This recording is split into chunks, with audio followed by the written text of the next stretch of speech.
Candidates of Ginoong Santolan 2025, congratulations at na-survive ninyo ang talent portion. Does it feel now, tapos na? At supported kayo ng iyong mga family and friends? Sobrang init ng pagtanggap talaga, basta talaga Santoleño, grabe talaga sumuporta.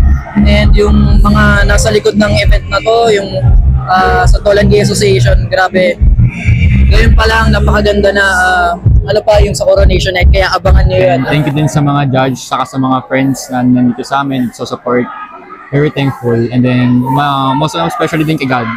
Kasi ginaid kami throughout the event. Sa una po talaga nakakaba, pero pag na-enjoy ko lang. Tulad kanina kinakabahan talaga ako to the point na parang pasusuka ako. But after ko mag-perform dito, ang sarap sa pakiramdam. As in, hanggang ngayon, namdam ko pa rin yung saya. Lumakas lang din po yung love ko dahil sa mga friends ko, then family na sumuport sa akin, then yung mga tumulong sa akin sa pagkanta, then yung mga candidate na kasama namin na nagpapalakas din ang loob namin bawat isa. Ano sa palagay nyo yung characteristics ng Ginoong Santolan na bakit namin kayo papanoorin, pupuntahan at tatangkilikin? Yung diversity ng mga Ginoo will still shape the new horizon for the Ginoong Santolan 2025. Ay, compassionate.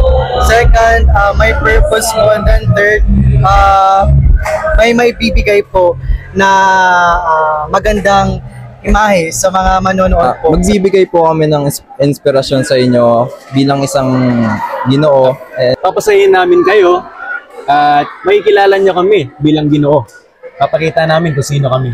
Please invite everyone to watch Ginoong Santolan on September 21, 2025 para mas sabog at mas maraming manood sa inyong mga kagapon, kakisigan at katalinuhan. Inaanihan ko po kayong manood sa September 21 para makilala niyo pa kami. Mga Ginoong Santolan sa darating na coronation. And hindi lang po nagaganda ang lalaki, kundi mga matatalino at matitipuno rin po ang mahanap niyo dito. Mas marami pa po kaming ipapasabog at ipapakita sa inyo. Hindi ka na dito guys, dito na sa Santolan. Marami pong ganap po dito na kunya events na may pakalog, ay, pesta na may banda din, ayun po. Yung Ginoo din po talaga. Super exciting po to yung paparating na eksena namin ngayong 21 dapat naabangan sa natin lahat. Maraming salamat sa eksena at pakalog na abangan natin sa September 21. Abangan namin ang pakalog na sinasabi mo kung ano yan ha.